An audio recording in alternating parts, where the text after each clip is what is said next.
필수적인 성경절 세 가지 있습니다. 하나님의 말씀은 살았고 운동력이 있습니다. 좌우의 날선 어떤 검보다도 예리하다. 수술하는 메스 같습니다. 의사 손에 들려있는 예리한 칼.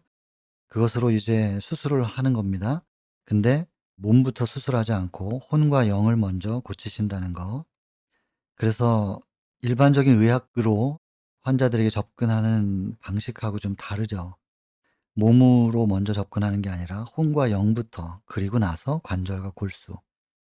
건강의 진정한 회복은 마음에서부터라는 것을 성경에서 제시하고 있는 것입니다. 그런데 이것이 얼마나 과학적인 것인지를 오늘날 우리는 부정할 수가 없는 거죠. 과거에는 이런 거 안 믿었어요. 그런데 지금은 현대의학도 이것을 부정하지 못합니다.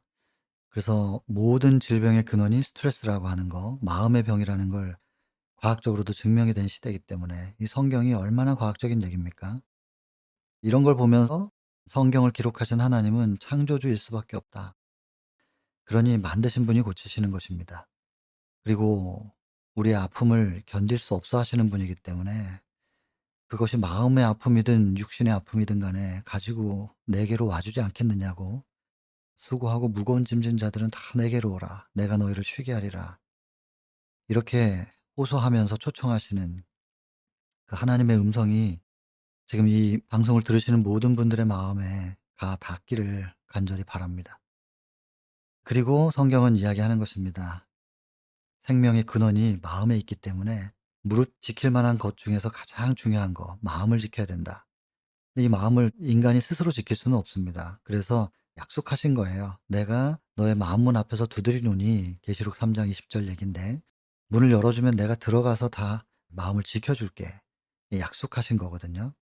그러니까 우리가 그분이 우리 안에 들어오실 수 있도록 문을 열고 허용해 주겠는지 아닌지 우리에게 열쇠가 달려 있는 것입니다. 그리고 마음의 즐거움은 양약이지만, 이거 뭐 엔돌핀 얘기 많이 들어보셨을 거예요. 요즘엔 세로토닌이라고 하는 뭐 여러 가지 이제 많이 언급되는, 즐겁고 행복할 때 우리 속에서 분비되는 여러 가지 호르몬이나 신경 전달 물질들이 있습니다. 그것이 양약입니다. 약으로 낫게 하지 못하는 증세나 병들을 즐겁고 행복할 때 통증을 잊어버리게 되는, 또 회복이 시작되는, 역시 이것도 현대의학적으로 지금은 다 증명이 된 건데, 마음의 즐거움은 양약이라도 심령의 근심, 이게 걱정과 근심과 스트레스는 뼈를 마르게 한다고. 이게 성경의 이야기입니다. 놀라운 거죠. 어떻게 이렇게 과학적인 표현들이, 이 과학이 정립되기도 전에 이렇게 기록될 수 있는가.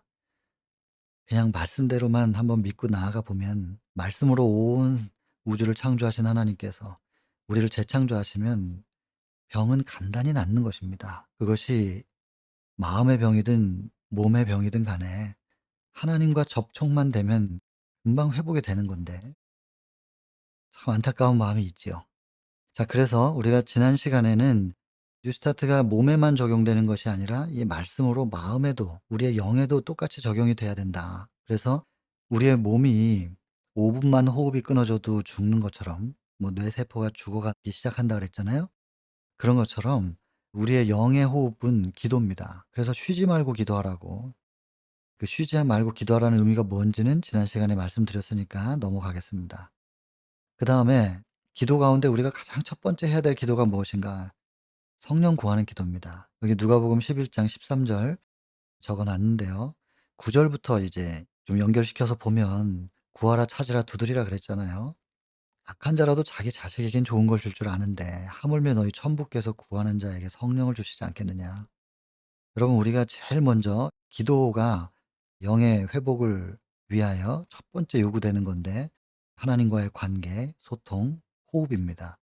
그런데 우리가 하나님께 간구해야 될 것 중에 제일 첫 번째, 구하라 찾으라 두드리라. 성령을. 이 성령이 우리 속에 임하시면 성령께서 요한복음 14장 26절에 말씀을 가르쳐 주신다 그랬어요. 그리고 생각나게 해 주시고 또 어떻게 묵상해야 되는지를 알게 해 주시는 거예요. 요한복음 15장 26절에는 이 말씀을 통하여 예수 그리스도가 어떤 분인지를 증거해 주신다 그랬어요. 성령이 임하시면. 또 16장 13절에는 이 성령이 임하시면 우리를 진리 가운데로 인도해 주신다 그랬거든요. 이 진리가 무엇이냐? 요한복음 17장 17절에 아버지의 말씀은 진리니이다. 아버지여 저들을 진리로 거룩하게 하옵소서. 아버지의 말씀은 진리니이다. 그러니 말씀으로 우리가 거룩하게 되고 그 말씀이 진리라는 건데 그 진리 가운데로 우리를 인도하신다는 거예요. 그렇게 되면 우리가 진리 안에 들어가고 진리가 우리 안에 그럼 진리를 우리가 아는 게 되는 거잖아요. 요한복음 8장 32절에 진리를 알지니 진리가 너희를 자유케 하리라. 말씀이신 진리. 근데 말씀이 육신이 되어 이 땅에 오신 예수 그리스도. 요한복음 1장 14절이죠. 그러면 말씀, 진리, 예수 그리스도 다 같은 거잖아요. 그래서 우리가 결국 진리를 알지니 진리가 너희를 자유케 하리라. 그 말은 예수 그리스도를 알면 예수님을 통하여 우리가 자유케 된다는 건데 거기서 우리는 질병으로부터의 자유, 그리고 사단의 모든 속박으로부터의 자유, 그 자유를 경험한 사람들이 얻는 것이 있는데 그게 뭐냐면 평안입니다. 요한복음 14장 27절에 세상이 줄 수 있는 평안이 아니다. 이것은 내가 주는 평안. 여러분 그것을 이제 보게 되는 건데 거기까지 쭉 인도하시는 분이 성령이라는 거예요. 그러니 우리가 성령을 구해야 되겠죠. 그리고 그 성령께서 임하시면 이미 말씀드린 대로 말씀을 잘 요리해 주세요. 예수님은 요한복음 6장 35절 48절에 당신이 떡이라 그랬어요.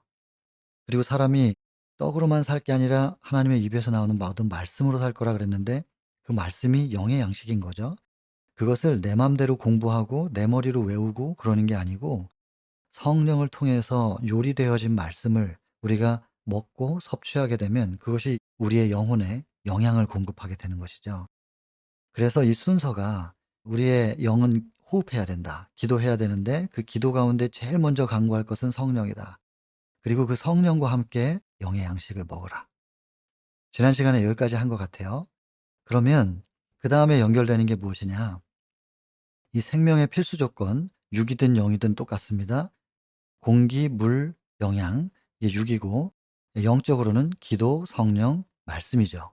똑같이 적용되는 건데, 그러면 이제 순환의 세 가지 법칙을 공부를 해야 되잖아요.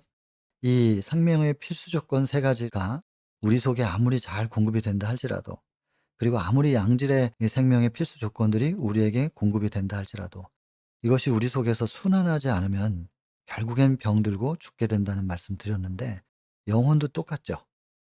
그래서 여기 보면 하나님께서 우리에게 하라고 하신 게 뭐냐면 범죄 이전에 우리에게 시키신 일들하고 노동이죠. 그것이 이제 우리 몸을 움직이는 활동력인데 범죄 전에 요구하신 거하고 범죄 후에 요구하신 게 달라요.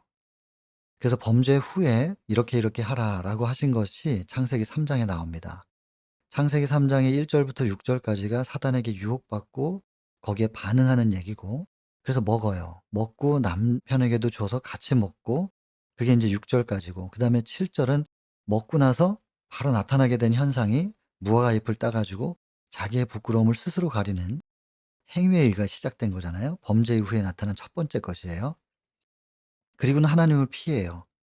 하나님이 동산에 오셔서 부르는데 자꾸 피해요. 8 절부터 10 절까지 보면. 피해서 숨어 있는 나무 앞에까지 오셔 가지고 "어디 있느냐."고 자꾸 물어보시니까 뭐 몰라서 묻는 건 아니지만 스스로 나와 주기를 바라는 거잖아요 하나님은. 근데 인제 그때 대답하는 거예요. "내가 벗어서 못 나간다."고. 그랬더니 "네가 벗었다는 것을 누가 알려줬느냐? 내가 너에게 그만 나무의 실과를 먹었느냐?" 그랬더니 아담이 하나님께서 주셔서 나하고 함께하게 하신 그 여자가 먹으라 그래서 먹었다고. 이게 사랑이 깨진 거거든요.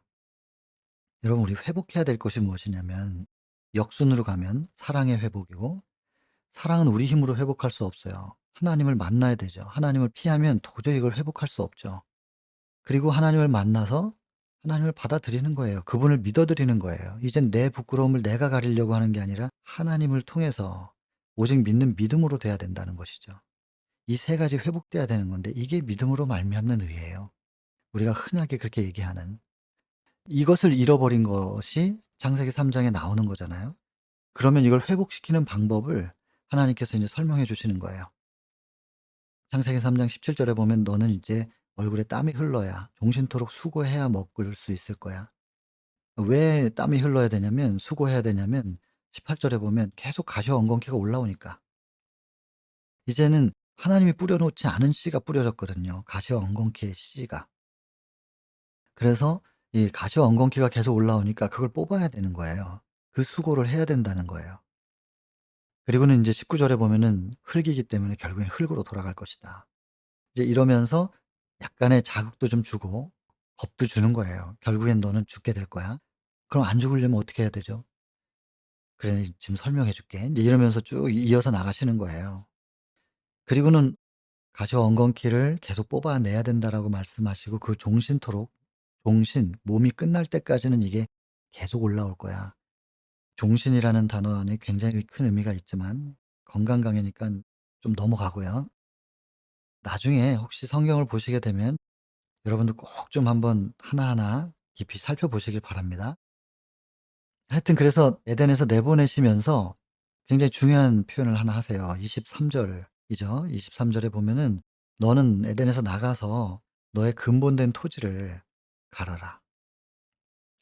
여러분 그냥 토지를 갈라 그랬으면 농사만 짓고 살라는 얘기예요. 근데 근본된 토지를 갈라. 수식어가 붙었잖아요. 근본된 토지가 무엇인지를 생각을 해야 되잖아요.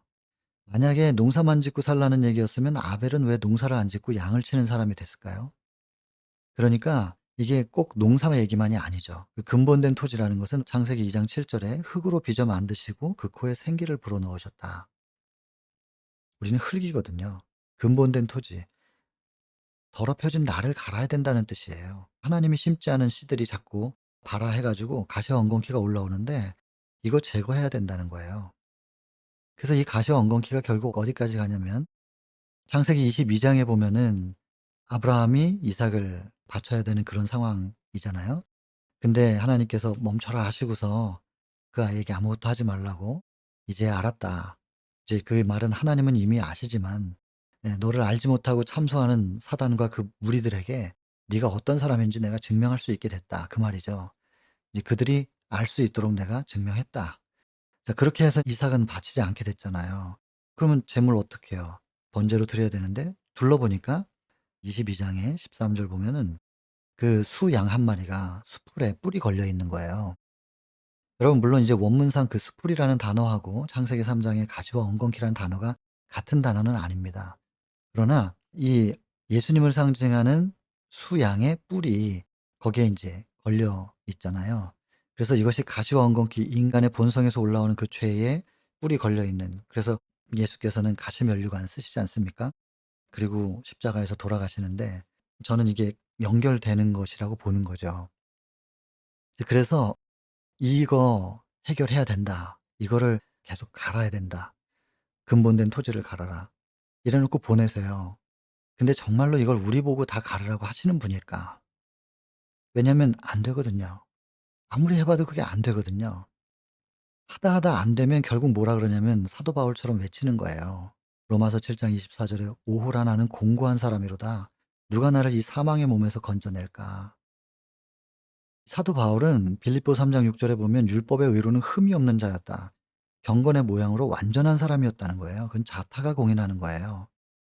그랬는데 나중에 로마서 7장 9 절에 "내가 전에 법을 몰랐었다. 그때는 내가 의롭다고 생각했었는데 계명이 나에게 이르매 내 죄가 드러나고 '아 이것도 죄였구나.'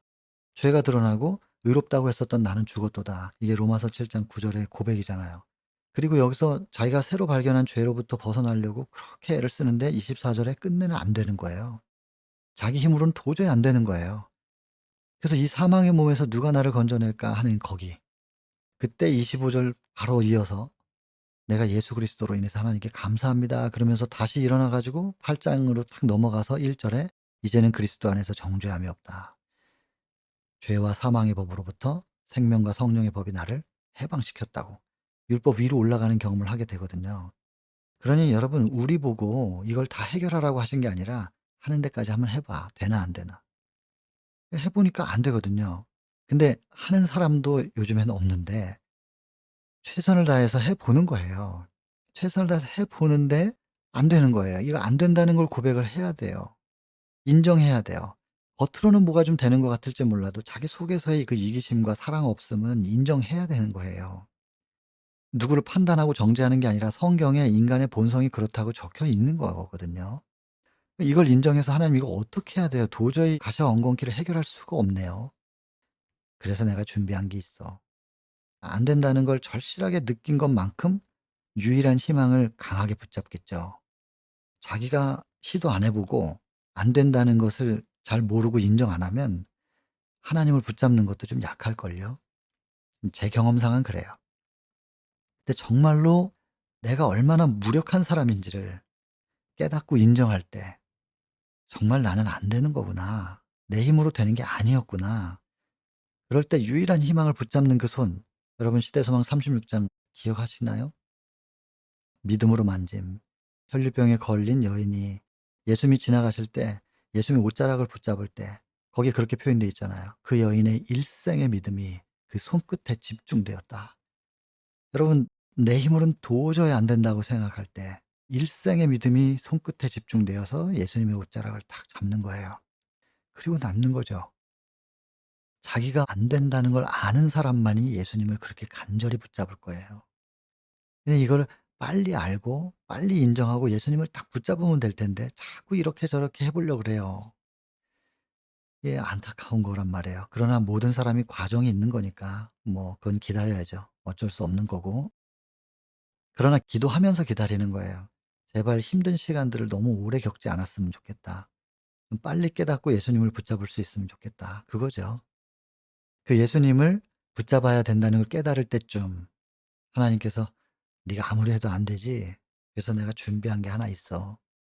그게 뭐냐면 창세기 3장 21 절에 가죽옷이에요, 가죽옷. 가죽옷을 우리 마음밭에 덮어 버리면 우리가 농사 지을 때 밭에 이렇게 검은 비닐로 다 덮어 가지고 그 밭 갈고 인제 두덕을 만들잖아요. 그리고 덮어 놓고 그 봉긋한 그 두덕에 그 구멍 뚫려 있는 그 비닐이나 천으로 싹 덮어 버린 다음에 구멍에다가만 내가 원하는 알곡의 씨를 뿌리잖아요. 그러면 내가 원하는 작물만 올라오고 주변에 가시와 엉겅퀴는 그 잡풀들은 못 올라오게 덮어 버리는 거잖아요. 똑같은 원리예요. 가죽옷으로 우리 마음을 덮어 버리면 못 올라오니까. 예수 그리스도로 딱 덮어 버리면 못 올라온다니깐요. 그러면 본성 자체 그 토지 자체를 재창조해 가지고 가시와 엉겅퀴가 못 올라오게 미리 만들면 되잖아요. 하실 수 있잖아요. 그렇게 하면 안 돼요. 그렇게 해 주면 믿는 믿음으로 가는 게 아니라 자기의 의로 가잖아요, 하늘에. 이 땅에서 우리가 증명해야 될 게 있는 거예요, 대쟁투는.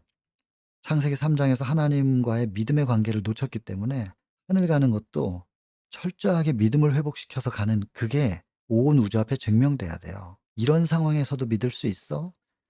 예수님 완전히 버림받은 것 같은 엘리 엘리 라마 사박다니 하는 그 십자가상에서도 갈등을 하시죠. 그러나 "내 영혼을 아버지께 의탁합니다. 내가 버림받은 것 같으나 내 영혼을 아버지께 의탁합니다." 마지막 믿음을 보이고 돌아가신 것처럼 우리도 그것을 증명해야 하늘로 들어간단 말이에요. 그러니까 정말 믿음을 놓치면 안 되는, 믿음을 계속 발휘해야 되는 상황, 몸이 끝날 때까지는 종신토록 그 더럽혀진 본성은 그냥 유지하시는 거예요.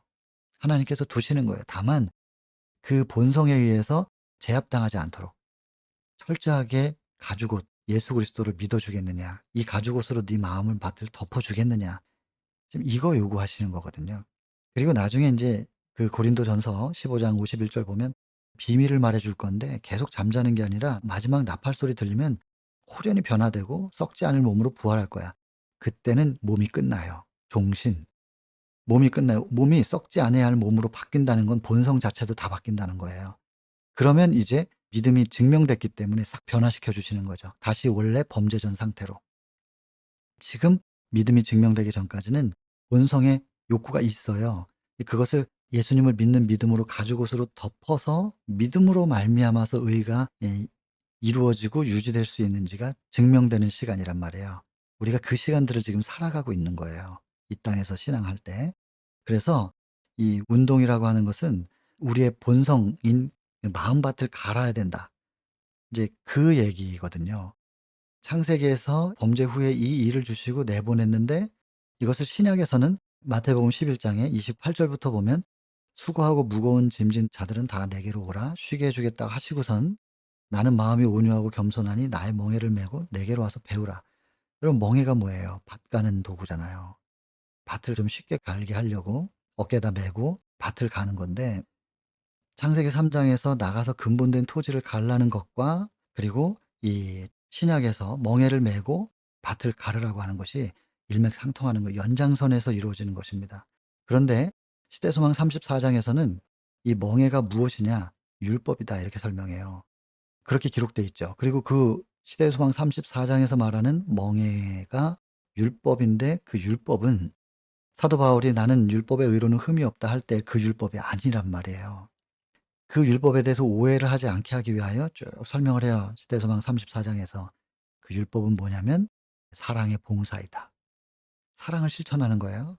근데 내가 잘 안 되잖아. 이기적인 본성 때문에 사랑이 안 되는데 그냥 어려워도 멍에를 메고 한번 가 보는 거예요. 밭을 갈아 보는 거예요, 이기적인 본성을. 계속 가는 거예요. 율법을 메고 가 봐요. 아프기도 하고. 그러나 쭉 가다 보면 멍에를 메고 가다 보면 배우는 게 있대요. 그게 온유와 겸손이에요. "나는 온 마음이 온유하고 겸손하니." 멍에를 메고 와서 배우라. 뭐를? 온유하고 겸손을. 근데 온유라고 하는 단어가 여기 보면 이제 프라이스 이게 헬라어로 겸손은 인제 종노릇이에요. 이 온유 뭐 이 단어의 뜻이 여러 가지 있겠지만 그중에 이것을 사람과 짐승과의 관계에 적용시킬 때는 "길들여졌다." 이란 말이에요. 짐승이 길들여져서 온순하다 그런 뜻이거든요. 여러분 길들여지다. 이 말들이 야생 마들은 뭐 엄청나게 막 힘이 좋고 누가 자기 등에 올라타면 떨어뜨리려고 막 뛰잖아요. 들고 뛰고. 근데 길들여진 말은 안 그렇잖아요. 고삐를 딱 주인이 쥐면 그냥 주인이 인도하는 대로 가면 언제나 푸른 초장이고 쉴 만한 물가였기 때문에 믿는 거예요. 주인에게 길이 들여져 있는 거예요. 그 말은 내 고삐를 내 등에 올라탄 주인에게 맡긴다는 뜻이죠. 이건 믿음의 표현이거든요. 나는 마음이 온유하다. 부드럽고 따뜻한 건데 온순할 수 있었던 그 평안할 수 있는 그 상태는 어떻게 생긴 거냐면 믿었기 때문에 되는 거죠. 그래서 이 온유라고 하는 것은 그냥 부드럽고 따뜻하기만 한 그게 아니고 믿었을 때 이루어지는 믿음을 얘기하는 거란 말이에요. 더럽혀진 죄된 본성을 갈아내는 것이 내 힘으로 도저히 안 되는데 율법을 메고 가 보는 거예요. 가다 보니 믿음을 배우는 거죠. '내 힘으로 안 되던 게 되는구나. 이게 갈아지는 거구나.' 그래서 점점점 이기심이 갈려지면서 그러면 이타가 싹이 틀 거 아니겠어요? 그러면 사랑을 할 수 있게 되는 거예요. 그래서 종노릇이 돼요, 사랑의 섬김이. 이게 믿음으로 말미암는 의예요. 창세기 3 장에 있는 믿음으로 말미암는 의가 신약에서도 똑같이 적용되죠, 구원의 도가. 그래서 우리에게 하라고 하신 것이 율법의 멍에를 메고 계속 밭을 가르라는 것입니다.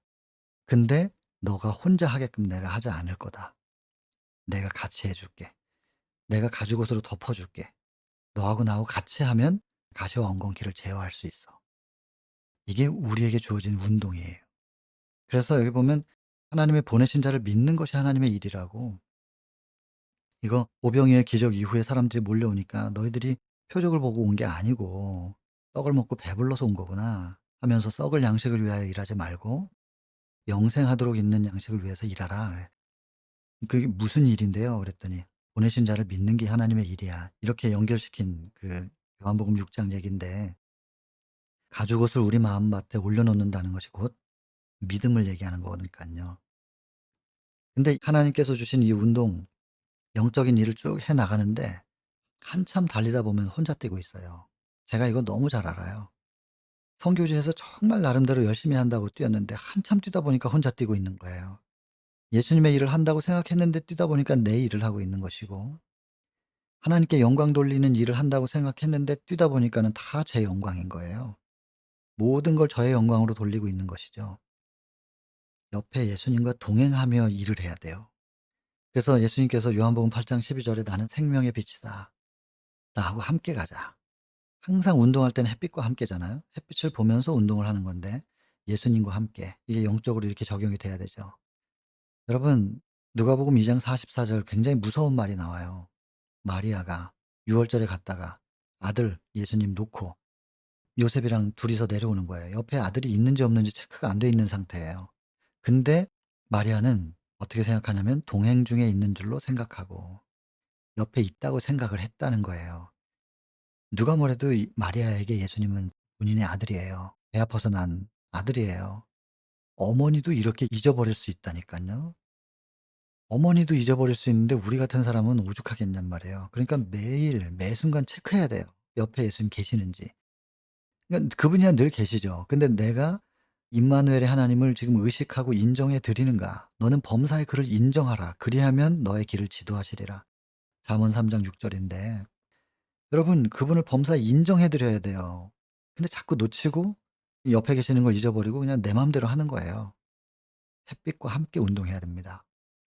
그리고 이렇게 햇빛과 함께 운동할 때 우리 속에 이제 아까 말씀드렸던 그 평안이 여러분 진리를 알 때 우리가 누릴 수 있는 그 자유, 그 자유의 맛을 사단의 족쇄로부터 풀려나면 사단이 어떤 위협을 하고 마치 죽이겠다고 달려들어도 평안해요.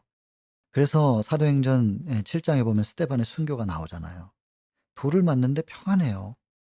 오히려 돌 던지는 사람들을 위해서 기도해요. 저들의 죄를 저들에게 돌리지 말아 달라고. 이거 뭐 십자가에서 예수님의 기도잖아요. 자기가 하는 것을 알지 못함이니이다. 당신 손에 못 박는 사람들을 위해서 기도하시는 그 예수님의 기도를 똑같이 할 수 있게 되는 거예요, 스데반도. 사도행전 12 장에 보면 내일 사형 집행 날인데 오늘 감옥에서 편안하게 자요. 깊이 잠들어요, 베드로가. 어떻게 그럴 수가 있냔 말이에요. 이 평안이라는 것은 이 세상이 줄 수가 없어요. 요한복음 14장 27 절. 세상은 이런 평안을 줄 수가 없다고요. 예수께서만 주실 수 있는 평안. 어떤 상황에서든지. 그러니까 그 옥중서신에 보면 빌립보 4 장에 4 절에 보면 항상 기뻐하라 그러잖아요. 감옥에서 그 열악한 상황 속에서 기뻐하라. 내가 다시 이르노니 기뻐하라. 그리고 11절 보면은 내가 궁핍함으로 얘기하는 것이 아니고 내가 어떤 형편에서든지 간에 만족하는 자족하는 법을 배웠다. 내가 비천에 처하든지 풍부에 처하든지 다 안다 이거예요. 모든 일에 배부르며 또 배고픔과 풍요와 또 궁핍함에도 일체의 비결을 배웠는데 그게 뭐냐면 능력 주시는 자 안에서 모든 걸 할 수 있는 거야.